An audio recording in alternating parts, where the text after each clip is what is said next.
بسم الله الرحمن الرحیم. سلام عرض میکنم خدمت دوستان گلم و همراهان همیشگی مامان گلی. امیدوارم که هر کجا هستید تنتون سلامت و دلتون شاد باشه. عزیزان دلم، میخوایم امروز با هم دیگه این اسکاژ گل زیبا رو یاد بگیریم. این اسکاژ گل زیبا دو رو داره، یک رو قسمت زیر هست و یک قسمت رو هستش. میخوایم بریم که با هم دیگه قسمت روی رو اول ببافیم و بعد قسمت زیری اسکاژمون رو. خب برای بافت این اسکاژ زیبا ما نیاز داریم به کانوای سوزنی. کانوای سوزنی مناسب ترین کانوا برای بافت اسکاژ هستش.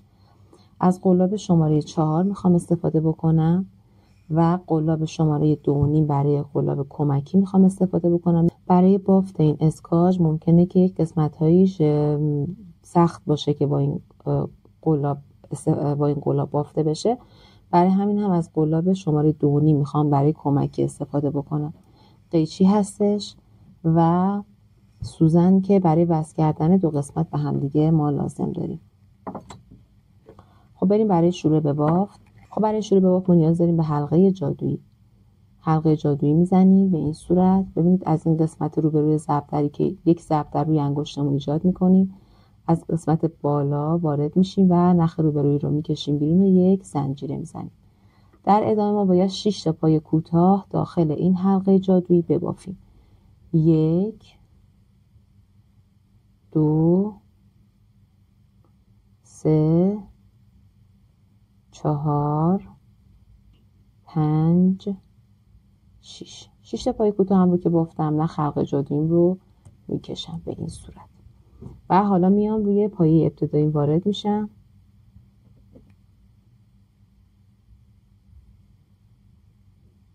خب برای وارد شدن به پایه روبروی من نیاز دارم به قلاب شماره 2.5. شما از هر قلاب کوچکتری که در منزل دارید میتونید استفاده بکنید. نخ میگیرم، بست میزنم به این صورت و کارم رو جمع میکنم. دوباره قلاب شماره 4 رو میارم، یک زنجیره میزنم و همینجا روی همین پایه‌ای که بست زدم و زنجیره زدم وارد میشم و 2 تا پای کوتاه میبافم. 1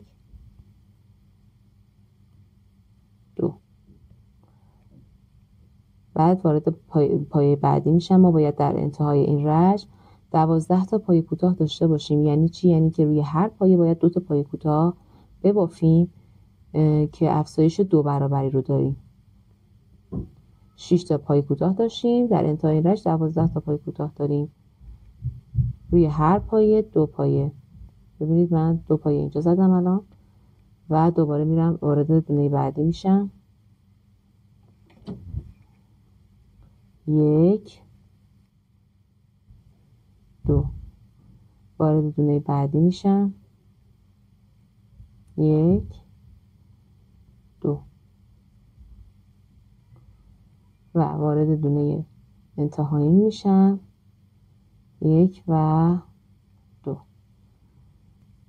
2 4 6 8 10 و 12 تا پای کوتاه من دارم.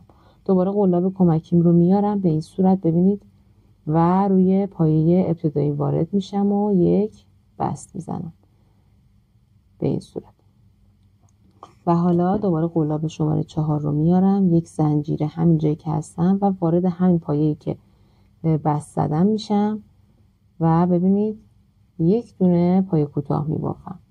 وارد پایه بعدی میشم، 2 پای کوتاه میبافم. یک دونه رو دوباره من 2 تا رو که بافتم وارد دونه بعدی میشم، یک دونه پای کوتاه وارد دونه بعدی، 2 تا پای کوتاه میبافم. تا انتهای رشت بعد این کار رو تکرار بکنم، یعنی روی پایه یک پایه یه دونه و پایه بعدی 2 تا ببافم.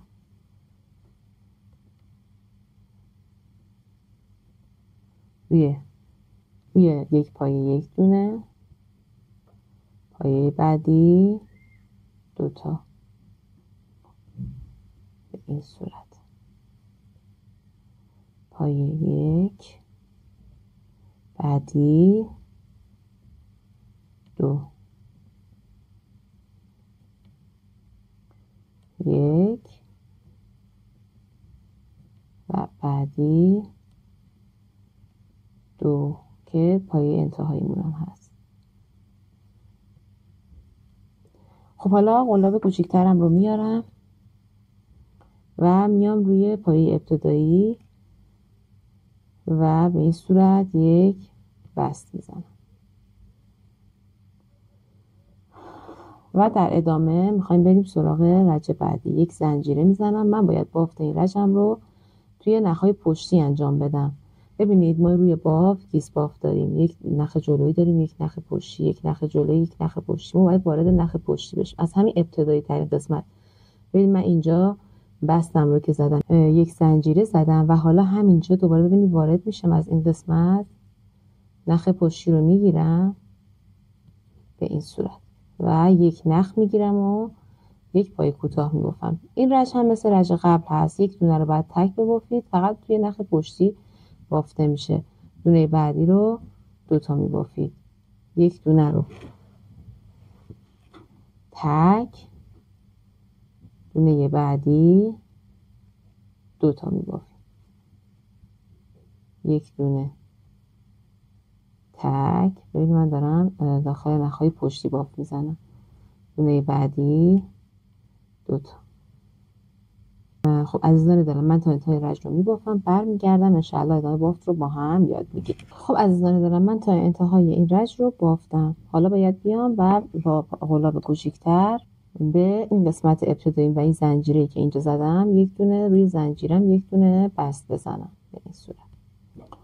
خب برای این رجی که میخوایم ببافیم ما باید بافتمون رو ببینید داخل این نخهای پشتی بافت بزنیم. ببین دیگه نخ پشتیه این قسمت. ببینیم ما الان اینجا یک قسمتی داریم، این نخ جلویی، این نخ پشتی و این قسمت. ببینید اینجا یک دونه برآمدگی هست، ما اینجا بعد داخل این دونمون بافتمون رو بزنیم به این صورت. ببینید داخل این و این، ببینید. خب ببینید من حالا یک دونه زنجیرم رو میزنم، سعی میکنم این رج رو با قلاب کوچیک‌تر ببافم چون اونجوری نمیتونم نخ قسمت رو پیدا کنم. ببینید میام اینجا و نخ میگیرم و یک پای کوتاه بافتم. بعدی ببینید اینجا الان ما توی رج قبلی 27 تا پایه بافته بودیم، بعد توی این رج این 27 تا رو تکرار بکنیم. این دونم رو از قسمت پشت میگیرم و یک پای کوتاه میبافم. البته ببینید سعی کنید این بافتی که میزنید رو یک مقداری نسبت به بافتی که با قلاب شماره 2.5 زده میشه یک مقداری رهاتر بگیرید که بعدا با دوباره میخوایم با قلاب شماره 4 بافت بزنید سختتون نشه. ببینید میرسیم به قسمت بعدی. این قسمت رو میگیریم و میایم یک نخ میگیریم و ما چرا این کارو میکنیم؟ ما به دلیل اینکه میخوایم این 2 تا نخ روی کارمون رو کامل داشته باشیم. الان من توی نخ پشتی رج قبل بافت زدم، این قسمت هم باید اینجوری بافت بزنم که این 2 تا نخ برام بمونه. من چون میخوام یک جایگاهی رو درست بکنم برای بافت این قسمت های برجسته اسکاچم. خب ببینید میام و میرسم به دونه بعدی و این قسمت پشت بافتم رو میگیرم، نخ میگیرم و پای کوتاه میبافم. من تا انتهای این رج رو میبافم، شما عزیزان هم ببافید. برمیگردیم ادامه بافت رو با هم یاد میگیریم. دوستان گلم ببینید یک راه دیگه هم هست، من میخواستم بهتون این رو هم نشون بدم اگر که مورد سختتون بود، چون من خودم خیلی برای بافت این قسمت دچار مشکل شدم.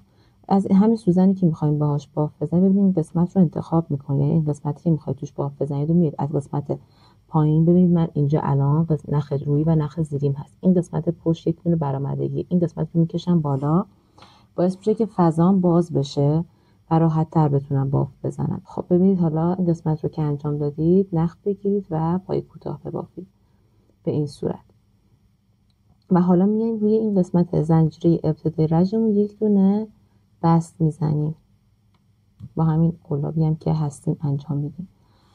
خب برای بافت رج بعدی ما باید نخمون رو عوض بکنیم، رنگ نخمون رو عوض کنیم. معمولا اینجا رنگ زمینه کار رو میخوام استفاده میکنم. تا اینجای کار رو که بافتیم حالا باید رنگ نخ رو عوض بکنیم. من میخوام از این رنگ استفاده بکنم. ببینید به این صورت میام و از هم قسمتی که بست زدم این نخ رو میکشم بیرون به این صورت.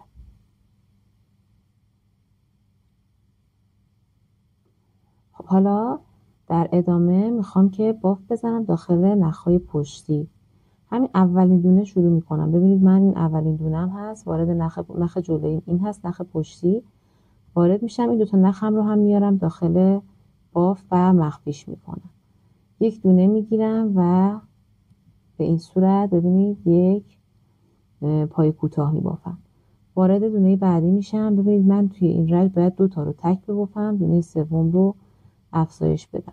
از اونجایی که طبق اصول گردبافی من باید الان 2 رو تقسیم بر 2 بکنم، میشه یک دونه رو میبافم، دونه بعدی رو افزایش میدم. فقط هم در ابتدای رج این کار رو تکرار میکنم که بافت‌های افزایشیم روی هم نیفته. بعد ببینید دونه بعدی رو به صورت تک میبافم. دیگه از اینجا به بعد من فقط ابتدای رج رو این کار انجام میدم. 2 تا تک میبافم و ببینید من 2 تا تکم رو بافتم، دونه سوم رو داخل نخ پشتی به این صورت وارد میشم و 2 تا پای کوتاه میبافم. دونه بعدی یک پای کوتاه، بعدی یک پای کوتاه و سومی 2 تا پای کوتاه میبافم. 1 و 2. بعدی یک پای کوتاه. ببینید من دارم نخهای جلویی رو اینجا نمیبافمشون، یعنی نخهای جلویی رو نمیبافم که برام بمونه، میخوام داخلش بافت بزنم. یک پای کوتاه، دومین پای کوتاه هم بود و این سومین پای کوتاه که افزایش میدم. خب من عزیزان دارم تا انتهای رج رو میبافم، شما هم ببافید. برمیگردیم ادامه بافت رو با هم یاد میگیریم. دوستان گلم در انتهای این رج یک دونه برام اضافه میاد که باید به صورت تک ببافمش. یه دونه هم به صورت تک میبافم و میام روی این زنجیره ابتدایی رجم یک دونه بست میزنم. خب دیگه این تا 1 2 3 4 رج بعدی دیگه گردبافی هست، یعنی یک زنجیره من اینجا زدم، وارد پای ابتدایی میشم، یک پای کوتاه میبافم، بعدی 2 پای کوتاه و سومی 3 پای کوتاه و دونه چهارم رو 2 تا میبافم. رج قبلی من 2 پای افزایش رو داشتم، این رج 3 پای افزایش رو دارم. دیگه هم توی نخهای پشتی بافت نمیزنم دیگه، به صورت کامل هم نخ جلوی هم نخ پشتی رو میگیرم و بافت میزنم به این صورت.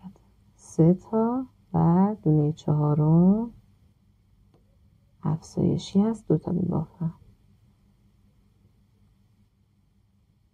1 2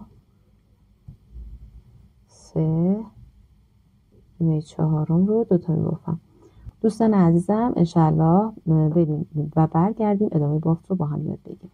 خب عزیزان دلم من تا انتهای این رج رو بافتم، میام روی زنجیره ابتدایی وارد میشم و یک بست میزنم. رج بعدی 4 پای تک و دونه پنجم افزایش هست. از اونجایی که من قبلا براتون توضیح دادم 4 رو تقسیم بر 2 میکنیم، میشه 2 تا پایه ابتدایی رو میبافیم. یک زنجیرم رو میزنم، وارد پایه ابتدایی میشم، یک پای کوتاه هم رو میبافم و پای کوتاه بعدی رو هم تک میبافم، پای کوتاه سوم رو 2 تا میبافم و بعد میرم در پای کوتاه بعدی. در ادامه فقط من در ابتدای رج تقسیم رو انجام میدم، در ادامه دیگه 4 تا پای تکم رو میبافم. 2 3 4 و دونه پنجم رو افزایش میدم. در ادامه دوباره ببینید 1 2 3 4 و دونه پنجم رو افزایش میدم. دوستان گلم، من دیگه رج بعدی رو نمی بافم. رج بعدی رو شما عزیزان ببافید خودتون، منم خودم می بافم. رج بعدی 5 پایه و دونه ششم افزایش هستش و رج انتهاییمون هستش در این قسمت. خب عزیزانم برید این رج رو و رج بعدی رو ببافید.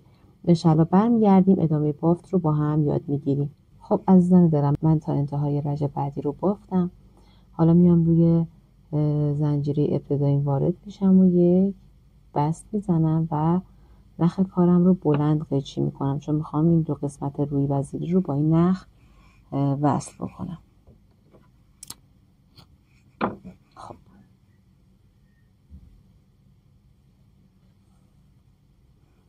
خب این قسمت حالا میخوایم برسیم به بافت قسمت های وسط کارمون. خب عزیزان دلم، حالا میخوایم بریم سراغ این قسمت های نخ های جلویی و بافتمون رو انجام بدیم. میخوام این دو رج سفید رنگ رو بهتون آموزش بدم. نخ سفید رو میارم و از قلاب شماره 2.5 میخوام استفاده بکنم. از هر کجا که شد وارد میشم. این نخ رو در ابتدا البته یک گره ایجاد میکنیم به این صورت و بعد میریم و از هر قسمتی که شد وارد میشیم و به این صورت ببینید نخ رو میکشیم بیرون و یک دو تا زنجیره میزنیم. ببینید ما بافتمون باید داخل این قسمت پشت زنجیرمون، این قسمت جلوی روی زنجیر است. ببینید یک نخ جلویی داره، یک نخ پشتی. قسمت پشت زنجیرمون یک برآمدگی داره. این برآمدگی اول به این صورت میکشم نخ رو بیرون و بست میزنم. این هم برآمدگی دوم و بست میزنم. این شد بافت ما. در ادامه ببینید میام و وارد نخ جلویی بعدی میشم و یک دونه بست میزنم. دوباره یک دو. ببینید نخ پشت این قسمت رو وارد میشم. قسمت پشت زنجیرم یک نخ هست، وارد اون میشم و نخ میگیرم و بست میزنم. وارد نخ قسمت پشت زنجیرم میشم و اینجا هم یک دونه بست میزنم. ببینید به این صورت دوباره به صورت مستقیم وارد فضای نخ جلویی میشم و بست میزنم. در ادامه ببینید یک و دو تا زنجیره میزنم و میام قسمت این نخ پشت بافت زنجیرم رو به این صورت ببینید میگیرم و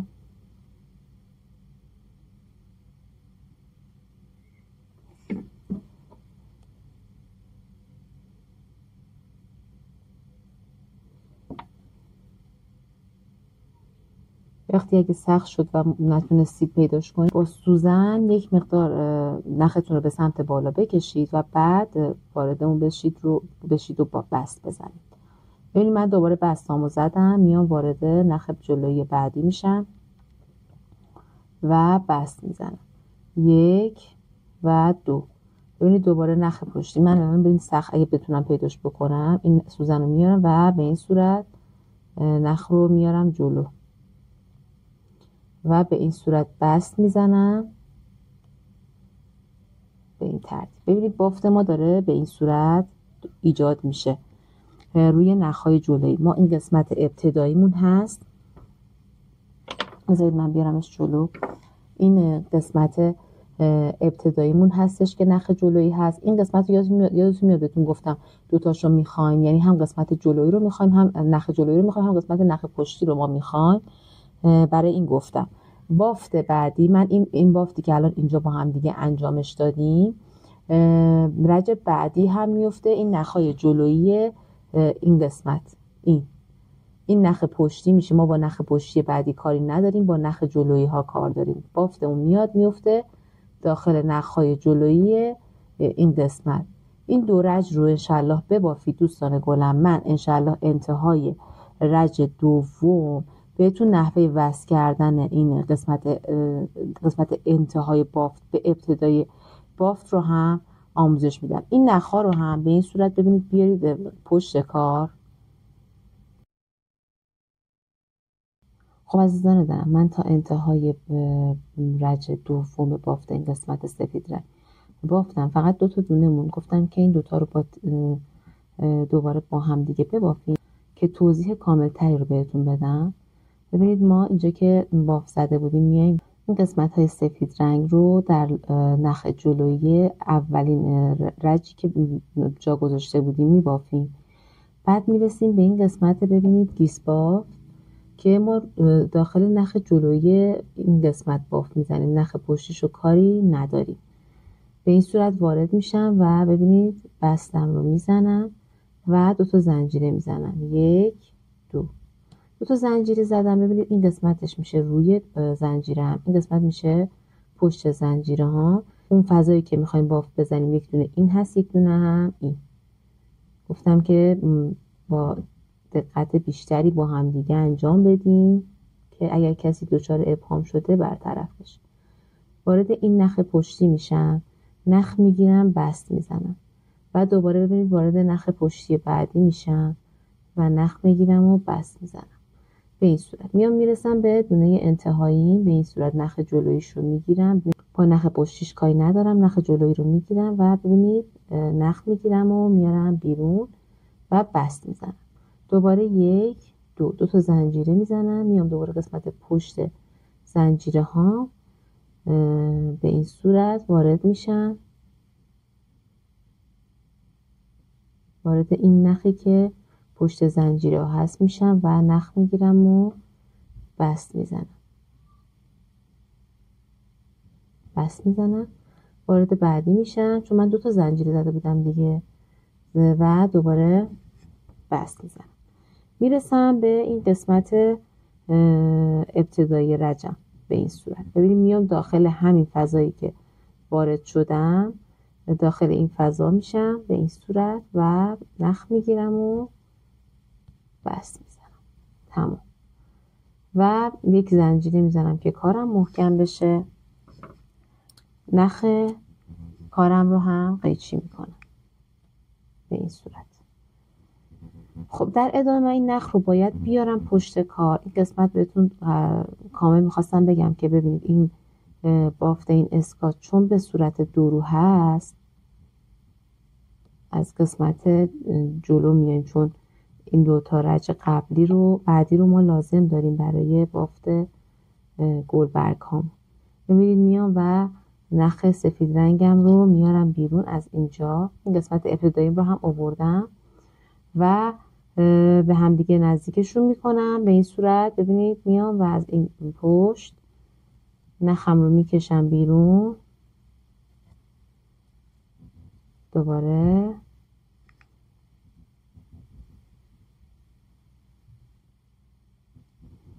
نخم رو میکشم بیرون و یک گره میزنم این 2 تا رو به این صورت.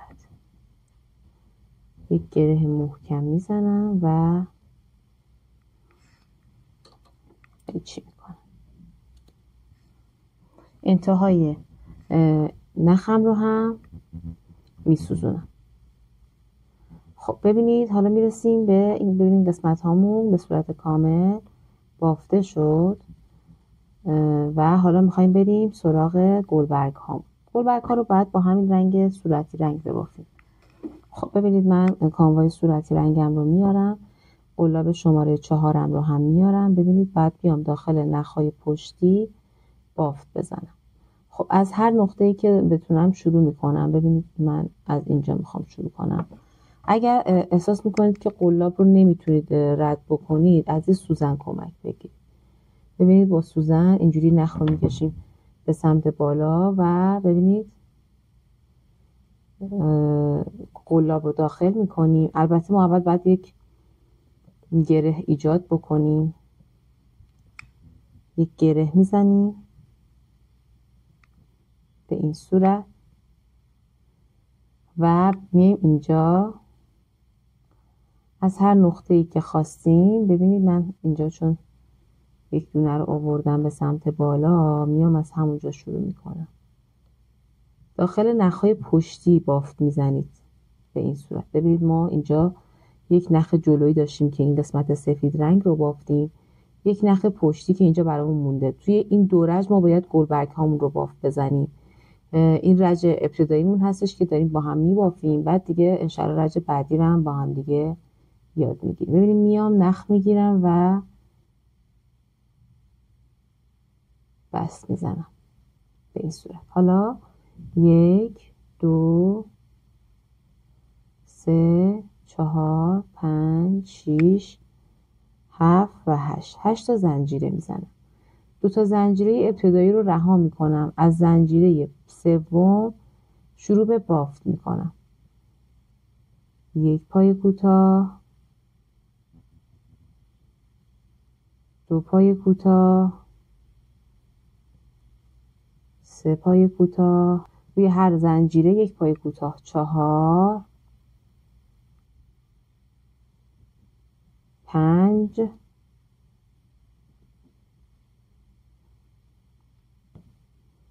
و 6 تا پای کوتاه میبافم به این صورت و میام روی دونه بعدی. دوباره باید دونه بعدی رو هم پیدا بکنم، چون گفتم پیدا کردنش یک مقدار سخت هست. ببینید این دونه بعدی با سوزن یک مقدار به سمت بالا میارمش و به این ترتیب وارد میشم و یک دونه بست میزنم. 1 بست، دونه بعدی رو هم پیدا میکنم به این ترتیب و ببینید وارد دونه بعدی میشم به این صورت و نخ میگیرم و بست میزنم. ما 3 تا خونه رو باید بست بزنیم. الان میرسیم به دونه بعدی. به دونه بعدی که رسیدیم، ببینید به دونه بعدی که رسیدیم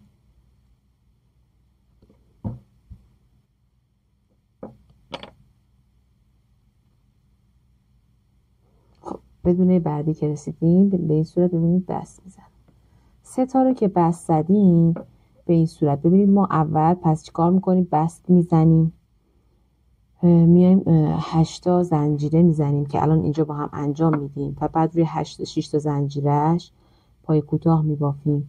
3 تا خونه رو، یعنی 3 تا پای نخ پشتی رو یا همون نخهای برجسته رو میایم و بست میزنیم، با پای بست پیش میریم و حالا میرسیم به اینجا 1 2 3 4 5 6 7 و 8. دوباره 8 تا زنجیره میزنیم و همون کاری که توی این قسمت تکرار کردیم. 2 تا زنجیره رو رها میکنیم، وارد زنجیره سوم میشیم و ببینید به این صورت روی همه زنجیره هامون یک دونه پای کوتاه میبافیم. یعنی ما 6 تا الان زنجیره باید داشته باشیم.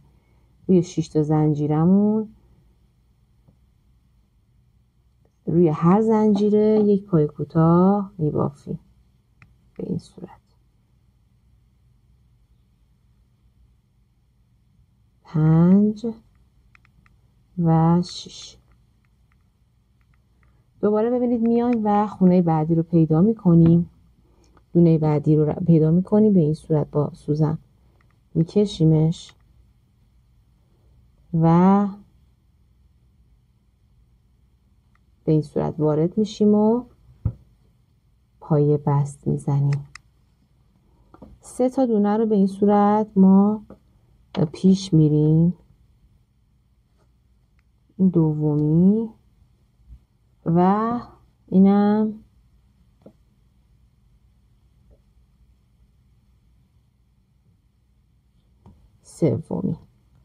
سومی رو هم ببینید به این صورت دوباره با پای بست پیش میریم و میرسیم به قسمتی که باید فضایی رو برای بافت گلبرگ هامون ایجاد بکنیم. دوباره ما باید 8 تا زنجیره بزنیم و روی 6 تا از زنجیره 2 تا زنجیره رو رها بکنیم. روی 6 تا زنجیرمون 6 تا پای کوتاه ببافیم و دوباره 3 تا خونه رو 3 تا دونه رو با پای بست پیش بریم و همین کار رو تکرار بکنیم. خب من این رج رو میبافم ان شاء الله. برمیگردم انتهای رج که برسیم به قسمت بافت این گلبرگ های زیبا. عزیزان دلم، ببینید من باید توی این رج 2 4 6 8 9 تا از این قسمت ها داشته باشم که من 9 تا گلبرگ در انتها دارم. وقتی که بافتم رو انجام دادم، دومین قسمت رو هم بافتم، میام و ببینید داخل دونه بعدی میشم و بست میزنم. 1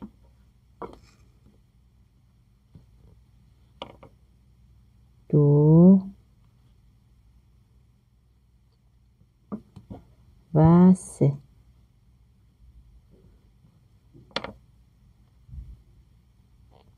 سومی رو هم که بست زدم، میام و به قسمت ابتدایی میرسم. دیگه اینجا نمیخواد بست بزنم، میخوام بافت گلبرگم رو شروع بکنم. برای بافت گلبرگ به این صورت عمل میکنم. ببینید به صورت مستقیم بدون هیچ زنجیری میام وارد ابتدایی ترین دونم میشم. ببینید ابتدایی ترین دونم اینجاست.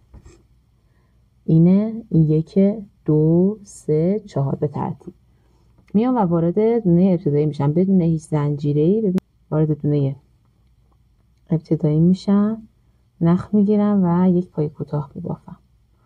وارد دونه بعدی میشم، یک نخ اول روی قلاب میندازم، وارد دونه بعدی میشم، یک پای متوسط میبافم. نخ روی قلاب میندازم، وارد دونه سوم میشم، 2 تا پای بلند اینجا میبافم، 2 تا پای بلند اینجا میبافم توی دونه سوم. توی دونه بعدی وارد میشم و یک پای بلند هم اینجا میبافم. وارد دونه بعدی میشم، یک پای متوسط میبافم و وارد دونه بعدی میشم، یک پای کوتاه میبافم. وارد دونه انتهایی میشم که از این قسمت انتهایی محسوب میشه و یک پای کوتاه دیگه میبافم. حالا من باید یک زنجیره بزنم. یک دونه زنجیرم رو که زدم میام روی پای کوتاه قسمت نخ پشتی پای کوتاه انتهایی وارد میشم و یک بست میزنم و میام قسمت روبرو. حالا ببینید این قسمت تمام شد، میام قسمت روبروی این قسمتمون. وارد دونه ابتداییمون میشیم، از اینجا وارد میشم،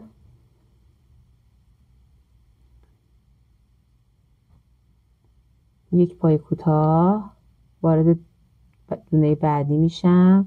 همه اون کارهایی که این قسمت انجام دادیم اینجا برعکسش رو انجام میدیم.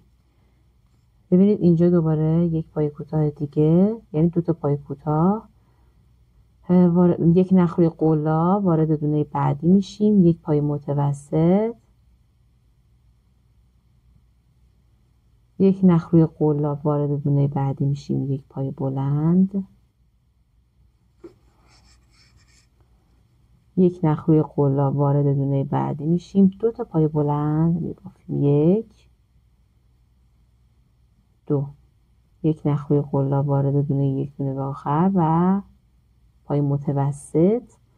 دونه انتهاییمون رو هم یک دونه پای کوتاه میبافیم. تمام. این شد گلبرگمون. ببینید چقدر خوشگل شد. دوستان گلم دقت کنید، این بافتی که ما این سمت میزنیم برعکسش اینجا انجام میشه. یعنی چی؟ یعنی ما از اینجا شروع میکنیم میگیم یک پای کوتاه، یک پای متوسط، 2 پای بلند، یک پای بلند، یک پای متوسط، یک پای کوتاه، یک پای کوتاه. اینجا میگیم چی؟ اینجا میگیم دوباره از همین انتها شروع میکنیم، یک پای کوتاه، یک پای کوتاه، یک پای متوسط، یک پای بلند. یعنی هر بافتی که این قسمت انجام دادیم قرینه میشه. ببینید این به این صورت قرینه میشه. یعنی بافتمون هر چی این سمت هست اون سمت میفته.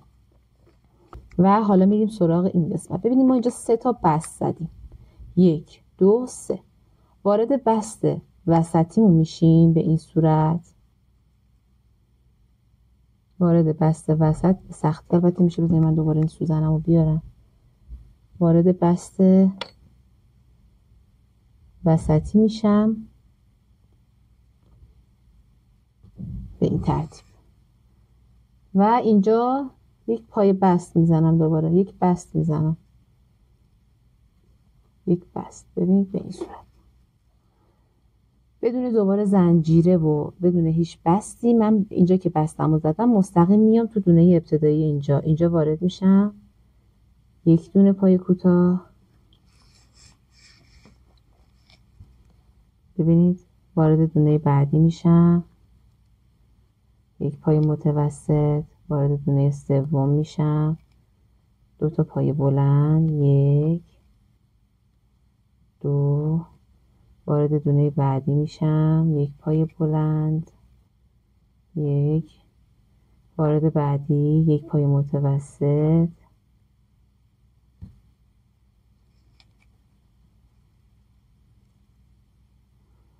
وارد دونه بعدی میشم، 1 پای کوتاه و وارد دونه انتهایی میشم، 1 پای کوتاه میبافم. در اینجا دوباره یک زنجیره میزنم، میام روی همین پای کوتاهی که زدم 1 بست میزنم، میرسم به قسمت روبرو، وارد قسمت روبرو میشم، داخل 1 نخش میبافم. ببینید وارد دونه ابتدایی این سمت میشم، 1 پای کوتاه، دونه بعدی 1 پای کوتاه، نخ میگیرم، وارد بعدی میشم، پای متوسط هم که ببینید من در ابتدا یادم رفت براتون توضیح بدم، وقتی که نخ میندازیم روی قلاب نخ میگیریم 3 تا نخ روی قلاب میمونه، ما 3 تا نخ رو با هم یکی میکنیم. میرسیم به بعدی، 1 پای بلند بعد ببافیم، 1، بعدی 2 تا پای بلند بعد ببافیم، 1 و 2، بعدی 1 پای متوسط،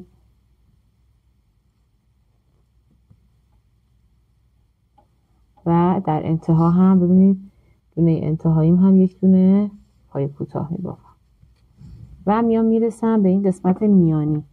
گفتم 3 تا بست زده بودیم، 1 2 3 وسط بست میانیم رو میگیرم، از قلاب شماره 2 من اینجا کمک میگیرم، به این صورت ببینید میام و بست میزنم و دوباره میام سراغ بافت گلبرگ. این گلبرگ ها رو دقت کنید دوستان گلم، ببینید من 2 تا گلبرگ بافتم. الان شما عزیزان هم تا انتهای رج رو ببافید.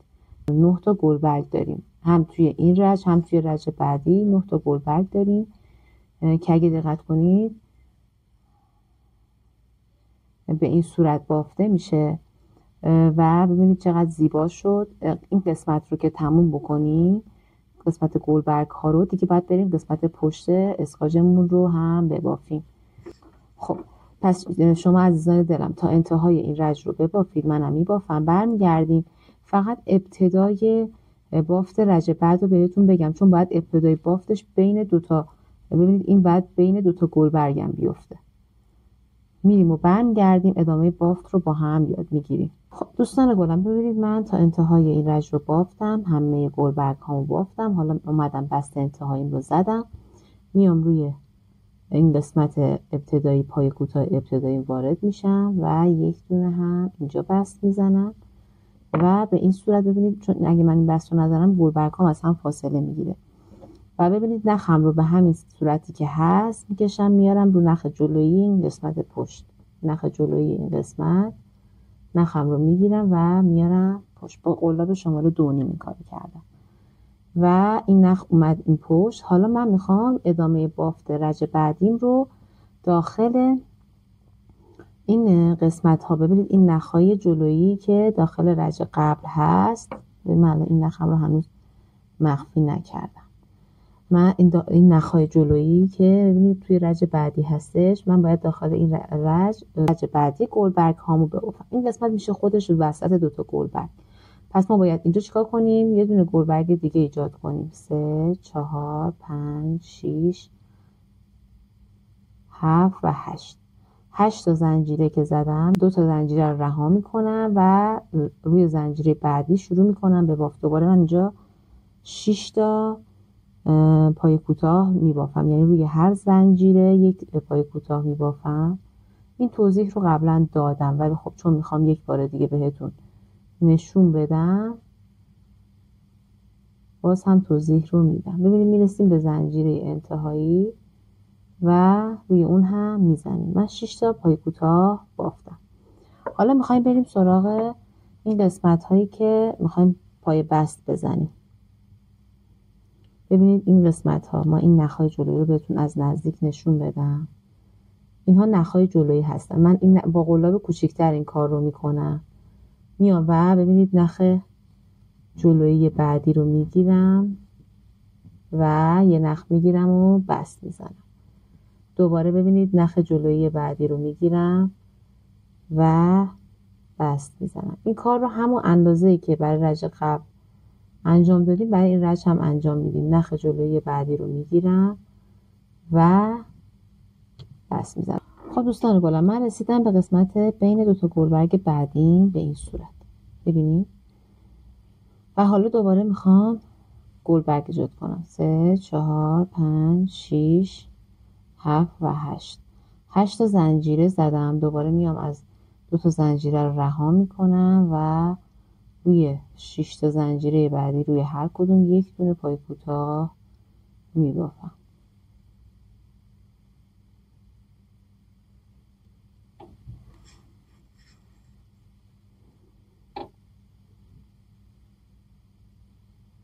چهار 5 و 6. خب حالا میرسیم دوباره به نخهای جلویی. البته ببینید من اینجا میام و نخ جلویی بعدی رو میگیرم. این قسمت یک گره ابتدای رج، زنجیره ابتدای رج، یک دونه، دو دونه و سومین دونه. من ببینید با سومی 3 تا پای بست دادم. ببینید الان من اینها رو که صاف میکنم این گلبرگ ها میفته این قسمت های وسط گلبرگ های رج قبل. و حالا ببینید میخوایم اینجا دوباره یک قسمتی رو برای ایجاد گلبرگ درست بکنیم. 3 4 5 6 7 8. دوباره 2 تا زنجیره رو رها میکنیم. از زنجیره بعد 6 تا پای کوتاه میبافیم. 2 3 4 5 و 6 و تمام. ببینید من این کار رو انجام دادم. پای بستامم میزنم. بعد دیگه انشاءالله ادامهش رو خودتون ببینید. پای بستا رو میخوام بزنم قشنگ اینجا رو براتون به این صورت میارم. ببینید 1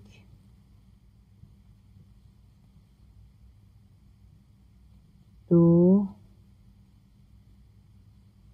و 3. به این ترتیب میرسیم به قسمت وسط گلبرگ ها. ببینید الان من این قسمت هایی که باف زدم همشون افتادن قسمت وسط گلبرگ های رج قبلم.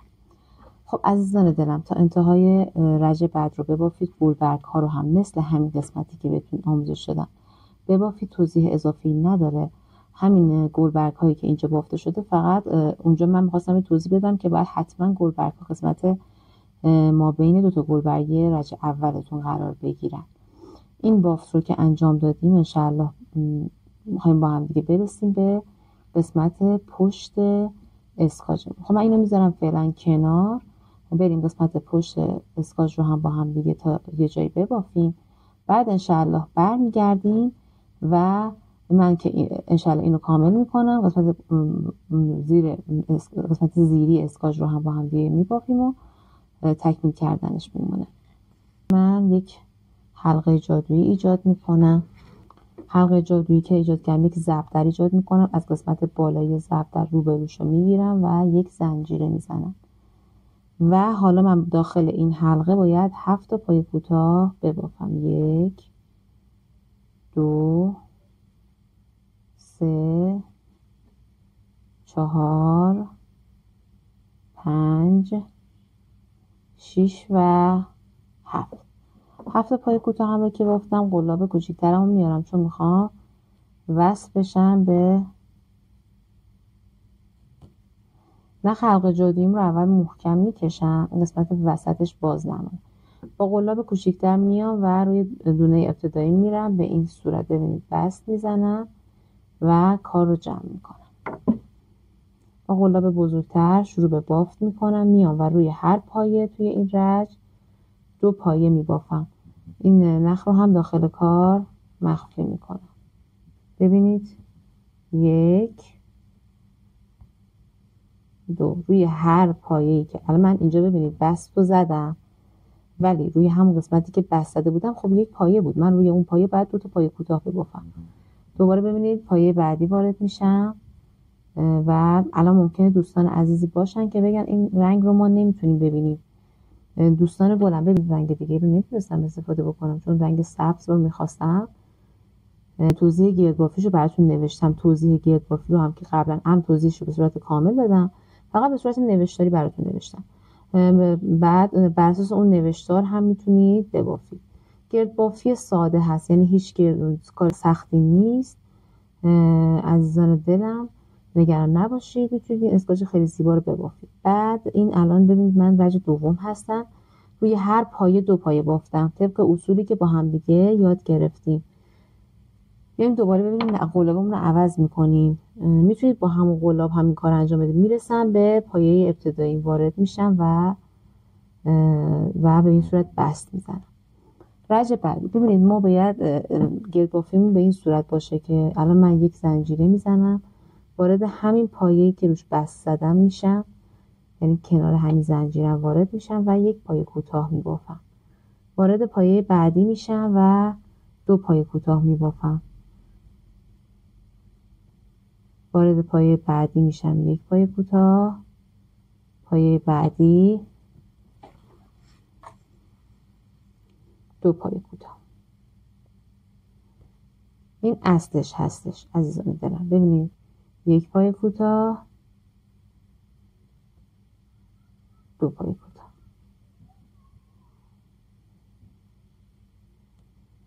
یک پایه کوتاه، 2 پایه کوتاه.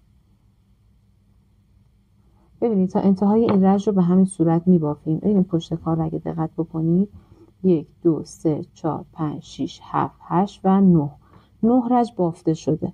ما توی رج انتهایی اسکاجمون تقریبا، یعنی قسمت پشت بافت، رج انتهایی این قسمت 61 دونه داریم.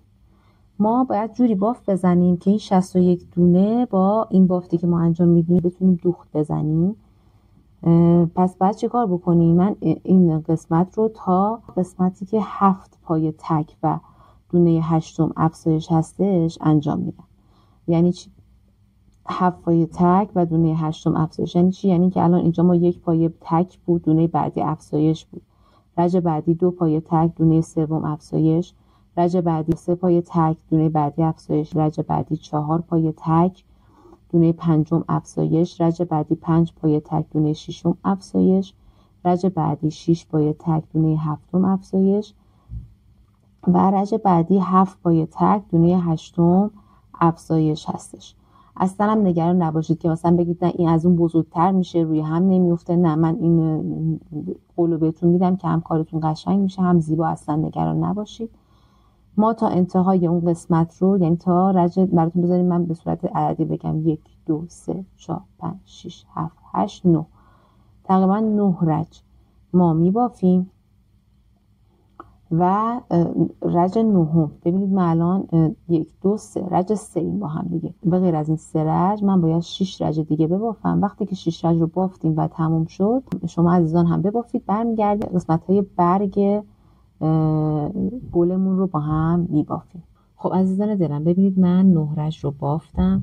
9 رج هم اولین رجم که 2 رج رو فکر کنم تقریبا تا نیمه 3 رج رو با هم بافتیم. در ابتدا 7 پایه کوتاه زدم. رج بعدی 7 پایه کوتاه رو افزایش دادم، شد 14 تا. رج بعدی 1 پایه تک زدم، دونه بعدی رو افزایش دادم. رج چهارم دو پایه رو تک زدم. البته دقت کنید دوستان گلم، توی رج های زوج حتما تقسیم رو انجام بدید. رج 2 پایه تک زدم، افزایش دادم. رج 1 2 3 4 رج 4 2 پایه تک زدم، افزایش دادم.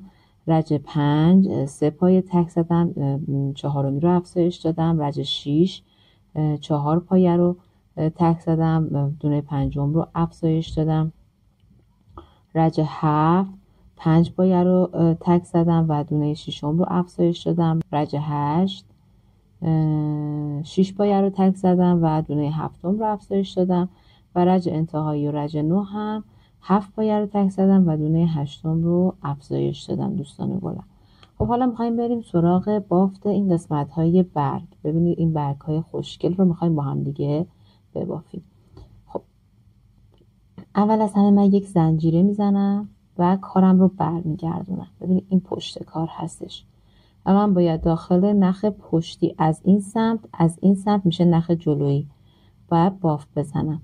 به چه دلیل ما این کار میکنیم؟ برای اینکه این نخهای پشتی برامون بمونه وقتی میخوایم وصل بشیم به قسمت روی کار با این نخهای پشتی وصل بشیم. خب حالا یک زنجیرم رو میزنم میام ببینید روی این از روی نخ جلویی که از این سمتی که من هستم میشه نخ پشتی. یک پای کوتاه میبافم، دوباره همونجا وارد میشم، یک پای متوسط میبافم، نخ میگیرم میام توی دونه بعدی. ببینید دقت بکنید من اومدم داخل دونه بعدی توی نخ پشتیش وارد شدم، یک پای بلند رو که بافتم دوباره همونجا وارد میشم روی همون دونه، یک پای بلند دیگه میبافم، 2 تا نخ روی قلاب میندازم، وارد همون فضا میشم، همون جایی که بودم میشم و یک پای دوبل میبافم. ببینید به این صورت این شد یک پای دوبل. من یک زنجیره میزنم و میام روی همین پایه‌ای که هستم یک بست میزنم. دوباره ببینید میام برای ادامه کار همین کاری که تا اینجا تکرار کردم رو برعکس انجام میدم. 2 تا نخ روی قلاب میندازم میام وارد دونه بعدی میشم. البته دقت کنید که داخل نخ جلویی بشید. به این صورت 4 تا نخ روی قلاب دارم، 2 تای اول رو یکی میکنم، بعد 3 تا دارم، 2 تای بعد رو یکی میکنم و در انتها 2 تا برام میمونه، 2 تای انتهایی رو هم یکی میکنم. وارد همون فضا میشم و 2 تا پای بلند میبافم. 1 و 2 و بریم وارد دونه بعدی میشم. نخ جلویی از این سمت و نخ پشتی از اون سمت کار وارد میشم، یک نخ اول روی قلاب میندازم، وارد میشم و ببینید یک پای متوسط میبافم و دوباره همینجا وارد میشم و یک پای کوتاه میبافم. این شد یک دونه برگ من که اگر من بخوام از این سمت کار وصل بکنم به این صورت در میاد. ببینید چقدر خوشگل شد. حالا میریم برای ادامه بافت. برای ادامه بافت من باید چیکار بکنم؟ من باید دونه بعدیمو توی دونه بعدی بافت نمیزنم، رهاش میکنم، وارد دونه بعدی میشم و یک بست میزنم. یک بست رو که زدم دونه بعدیم رو رها میکنم، وارد دونه بعدی میشم و دوباره بافتم رو شروع میکنم. یک دونه پای کوتاه وارد همون فضا میشم، پای متوسط، یک نخ روی قلاب وارد دونه بعدی میشم، یک پای بلند، 2 پای بلند، 2 نخ روی قلاب و یک پای دوبل، یک زنجیره، بست میزنم و دوباره همین کار رو تکرار میکنم. 1 2 تا نخ روی قلاب وارد فضای بعدی میشم، وارد دونه بعدی میشم. 1 2 3 یک پای دوبل، 2 تا پای بلند، داخل همون فضا 2 تا پای بلند، وارد دونه بعدی میشم، یک نخ روی قلاب میندازم، پای متوسط و کنار همون پای متوسط یک پای کوتاه میبافم. دونه بعدی رو رها میکنم، وارد دونه بعدی میشم و بست میزنم. دونه بعدی رها میشه، وارد دونه بعدی میشم و ببینید بافتم رو تکرار میکنم. یعنی یک پای کوتاه، یک پای متوسط، یک نخ روی قلاب وارد دونه بعدی میشم و 2 تا پای بلند میبافم و یک پای دوبل،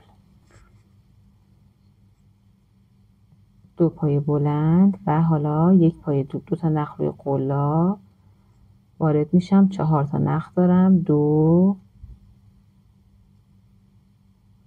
و 2، یک زنجیره وارد دونه انتهایی و بست میزنم. دوباره 2 تا نخ روی قلاب وارد دونه بعدی، ببینید یک پای دوبل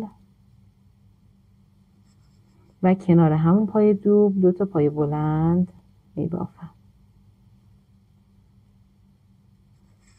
وارد دونه بعدی میشم، نخم رو روی قلاب میندازم، وارد دونه بعدی میشم و یک پای متوسط و همونجا وارد میشم و یک پای کوتاه میبافم.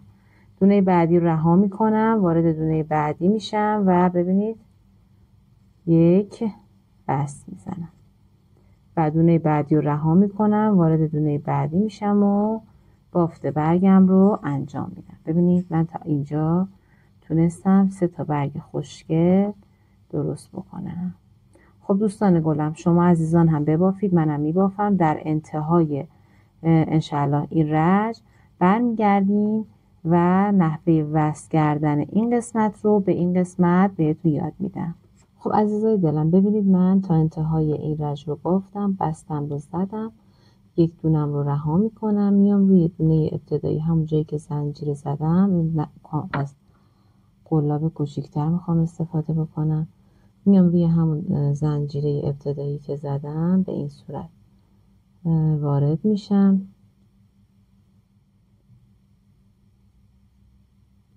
روی این زنجیرم وارد میشم و به این صورت بست میزنم. یک دونه زنجیرم میزنم که کارم محکم بشه و حالا اضافه نخم رو قیچی میکنم به این صورت. ببینید این الان قسمت داخلی کار هستش، این قسمت بیرونی هستش و به این صورت در میاد. قشنگ برگ ها رو با دست باز میکنیم به این صورت. خب حالا این قسمت رویم رو میارم، این نخی که گفتم بلند بذارید رو برای همین بود. سوزنم رو میارم و کاموام رو از داخل سوزن رد میکنم. ما باید این 2 قسمت رو به هم دیگه وصل بکنیم به این صورت. حالا ببینید من از کجا، از هر جا که دوست داشته باشیم میتونید شروع بکنید. من اول این نخم رو میارم داخل بافت که داخل کار قرار بگیره و دیده نشه به این صورت و حالا شروع میکنم به وصل کردن 2 تا قسمت به هم دیگه. سعی کنید که حتما این گلبرگ های انتهاییتون روی برگتون بیفته، زیبا میشه. خب ببینید به این صورت من میام و ببینید عزیزان دل، من سوزنم آوردم، کاموا رو رد کردم و حالا میام و ببینید از این دونه ابتدایی شروع میکنم. این 2 تا قسمت رو میذارم روبروی هم. این نخ پشتی هستش که من نبافتمش. میبینید من از این سمت که شروع کردم، اینجا چون روی کار من بود و اینجا پشت کار من بود، روی کار من به صورتی شد که ببینید من روی نخ جلویی روی کارم بافتم و نخ پشتیم رو جا گذاشتم.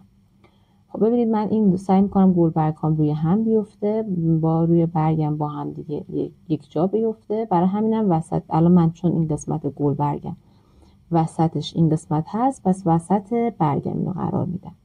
یک دونه ببینید از اینجا من دونه میگیرم، 2 تاشم با هم میگیرم، اینجا رو 2 تاشو با هم میگیرم و ببینید یک دونه از این قسمت نخ میگیرم به این صورت. به این صورت ببینید من میام دوباره از اینجا و دونه بعدی. باز میگم این هم سلیقه هستش، شما میتونید حتی با قلاب این قسمت انتهایی رو پای کوتاه ببافید یا بست بزنید. من به این شیوه عمل میکنم دوستان گلم. ببینید دوباره 2 تا نخ بعدی من این قسمت های برگ رو میدم به سمت داخل که شما واضح ببینید که چی میشه. ببینید من این قسمت ها رو میارم، این 2 تا نخ، این نخ پشتیه این قسمت من هست، من میام ببینید این 2 تا نخ رو با از داخل گندمی سوزنم رو رد میکنم، از این نخ پشتیم هم رد میکنم و به این صورت میدوزم، کوک میزنم، در اصطلاح میدوزم. ببینید به این صورت دوباره بعدی همینطوری دونه دونه میرم جلو و تا انتها که تموم بشه با دوختم. به این صورت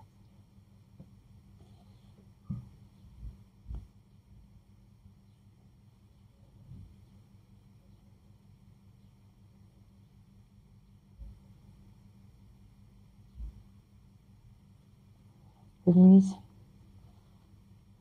قسمت قبلم اگه دقت کنید این چون میاد روی کار، ببینید میاد روی کارتون رو میگیره، دیده نمیشه اصلا دوخت شما. عزیزان دلم ببینید من این دوتا نخ رو میگیرم، این نخ پشتی که باقی مونده رو میگیرم و به همین صورت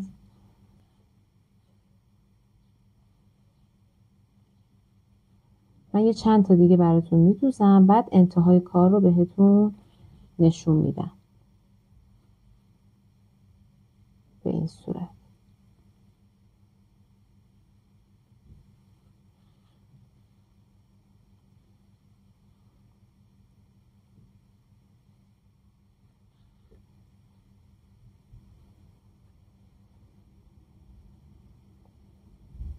ببینید این دو قسمت رو میگیرم و میدوزم. یک مقدار میارم جلو که دوستانی که ندیدن ببینید این دو قسمت رو به هم کوک میزنم. ببینید دوباره از زیر این گندمی، از زیر این نخ و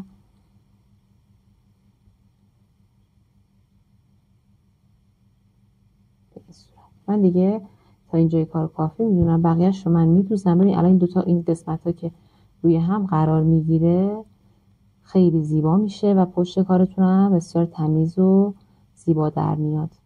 دوستان گلم من میبافم، شما عزیزان هم ببافید، انشاءالله انتهای کار رو بهتون نشون میدم.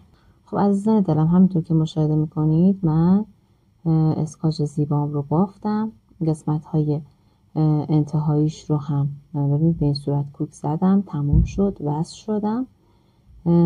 دوستان گلم دیگه خودتون با دست این قسمت هاش رو به صورت مرتب روی هم قرار بدید و صافش بکنید به این صورت و این قسمت وسط رو هم به همطور. اگه دوست دارید برای عروس خانم های گل ببافید این وسطش رو هم از مروارید استفاده کنید، خیلی قشنگ میشه، جذابیت کار رو دوچندان میکنه. ببینید این قسمت روی کار شد، پس این هم شد قسمت زیر کارمون به این صورت. الان ببین من با دستم تازه دارم اینو حجم بهش میدم و زیباش میکنم. شما دوستان گلم هم میتونید این اسکاچ زیبا رو ببافید و استفاده بکنید و یا کسب درآمد بکنید. امیدوارم که آموزش امروز رو دوست داشته باشید، ببافید و استفاده بکنید. خدا نگهدار.